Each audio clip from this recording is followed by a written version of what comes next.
Hello বন্ধুরা, good morning. আমার আরেকটি নতুন ব্লগে জানাই সবাইকে অনেক অনেক স্বাগত আর অনেক অনেক ভালোবাসা। আশা করছি যে যেখান থেকে আমার ব্লগটি দেখছো সবাই খুব ভালো আছো, সুস্থ আছো, আর আমরাও বেশ ভালোই আছি। তো প্রতিদিনের মতো সকাল সকাল ব্লগটা শুরু করে দিলাম। আশা করছি আজকের ব্লগটিও ভালো লাগবে। আর আজকে রবিবার, দিনটা হচ্ছে 31 ডিসেম্বর 2023, মানে এবছর আজকে শেষ দিন। তো চলো আজকের ব্লগটা এখন থেকে শুরু করছি।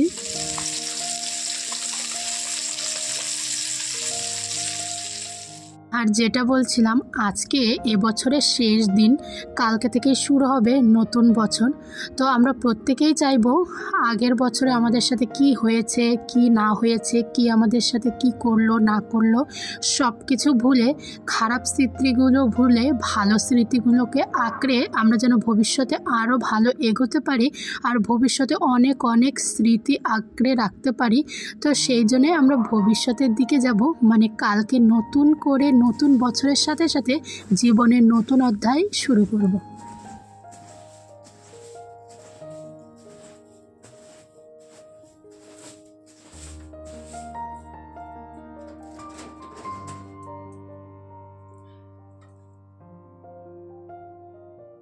আর ঈশ্বরের কাছে একটাই প্রার্থনা করব, সামনের বছরটা যেন খুব ভালো কাটে।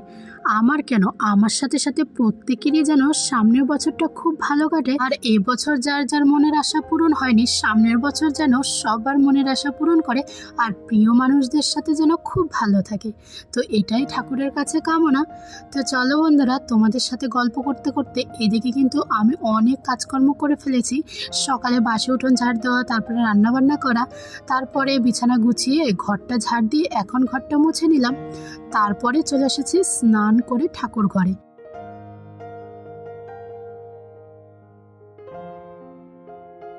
আর আমরা হয়তো অনেক সময় অনেক বেশি আশা করে ফেলি, যখন সেই আশাগুলো পূরণ হয় না তখনই কিন্তু আমরা মন থেকে ভীষণ ভেঙে পড়ি, কষ্টও পাই আর ঈশ্বরের দুর্নাম করে থাকি। আর ঈশ্বরকে বলি, তুমি আমার এটা দিলে না, ওটা দিলে না, এই কথা শুনলে না।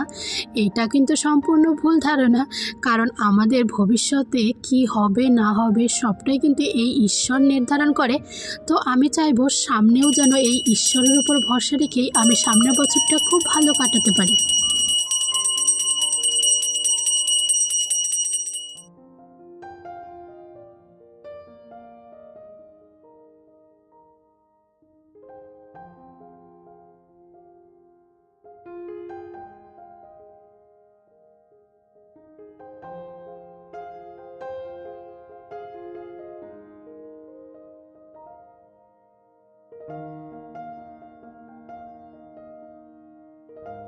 তো চলো, পুজো দেওয়া হয়ে গেছে, এখন আমি তোমাদেরকে একটা জিনিস দেখাই। আজকে 31 ডিসেম্বর, আমার ননদের ছেলের জন্মদিন।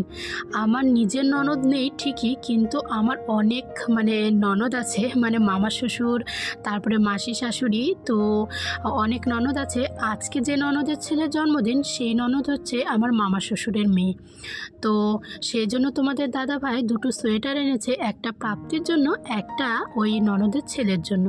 তো এই পিঙ্ক কালারটা প্রাপ্তির জন্য, যেহেতু ও মেয়ে সেই জন্য পিঙ্ক কালার, আর ওই স্কাই কালারটা হচ্ছে আমার ননদের ছেলের জন্য। কেমন হয়েছে অবশ্যই কমেন্ট করে জানিও।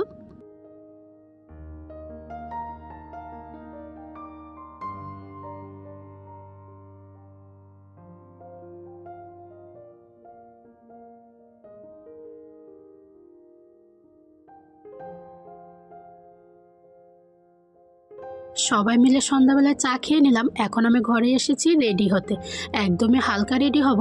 এখানে একটা ময়শ্চারাইজার দিয়ে দিলাম, আর তার সাথে হালকা করে আইব্রোটা করে নিচ্ছি, আর তার সাথে হালকা কাজল দিয়ে দেব, আর হালকা লিপস্টিক। আর এই লিপস্টিকটার অবস্থা দেখো, এটা প্রাপ্তি করেছে এই লিপস্টিকের ভেতরে আঙুল ঢুকিয়ে এটার 12টা বাজিয়ে দিয়েছে। এখন এই লিপস্টিকটাকে আমার হাত দিয়ে দেওয়া ছাড়া আর কোনো উপায় নেই। তো যাই হোক, তার সাথে দিয়ে দিচ্ছে একটা লাল টিপ, আর তার সাথে দিয়ে দিব সিঁদুর, যেটা ছাড়া একটা বিবাহিত নারীর সাজ অসম্পূর্ণ। সত্যি তাই, যখনই একটা বিবাহিত নারীর সাজে, যতই দামি দামি শাড়ি পরুক, দামি দামি গয়না পরুক, যতক্ষণ না কপালে টিপ আর সিঁথিতে সিঁদুর না দেয়, ততক্ষণে কিন্তু নারীর সাজ অসম্পূর্ণ থেকে যায়। আর বাইরে যারা থাকে অনেকেই কিন্তু বিবাহিত হওয়া সত্ত্বেও এই শাঁখা সিঁদুর দেয় না। আমাদের বাঙালিরাই অনেকেই আছে। তো যাই হোক, যাদের যাদের ব্যক্তিগত ব্যাপার, কিন্তু আমরা যারা গ্রামে থাকি তারা কিন্তু প্রত্যেকে এই শাঁখা সিঁদুরটাকে খুব মানি। ও আদ্রিয়ান দাদার হ্যাপি বার্থডে। হ্যাঁ, গিফট দিব আমরা। তো চলো, হ্যাঁ, তো চলো এখনকার মতো টাটা, দেখা হচ্ছে জন্মদিনে গিয়ে। তোমার চুলটা একটু দেখাও, মাথা নিচে করো, এরকম করো। ওই দেখো প্রাপ্তির হেয়ার স্টাইলটা কেমন হয়েছে অবশ্যই কমেন্ট করে জানিও। টাটা। গিফটটা নি, এটা আদ্রিয়ান দাদা।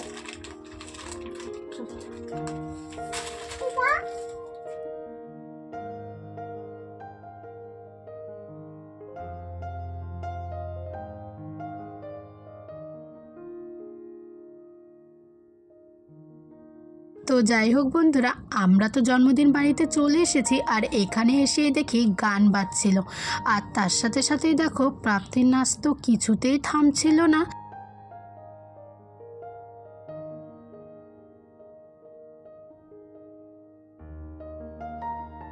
আর এখানে এসে দেখছি খুব সুন্দর ডেকোরেশন করেছে, আমার তো খুব ভালো লেগেছে।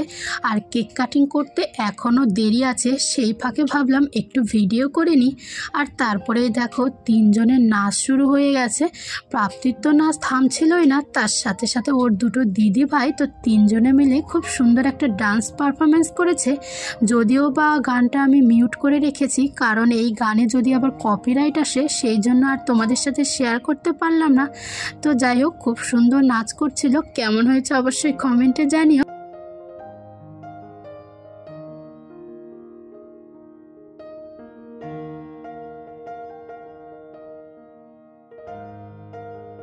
আর যার জন্য এত আয়োজন, যার জন্মদিন, সেই কিন্তু মানুষজন দেখে প্রচণ্ড ভয় পেয়ে গেছে, কান্নাকাটি করছিল, কিছুতেই কেক কাটবে না। তো তারপরে ওর মা ওকে কোলে নিয়ে জোর করে কেক কাটিয়েছে। তো যাই হোক, বাচ্চারা যদি এরকম ঝামেলা করে নিজেদেরও খুব খারাপ লাগে।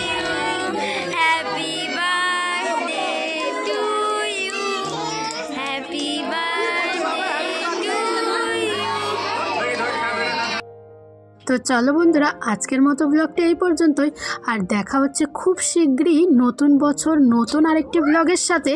ততক্ষণের জন্য সবাই খুব ভালো থেকো, আর সবাইকে জানিয়ে রাখি advance happy new year. Tata.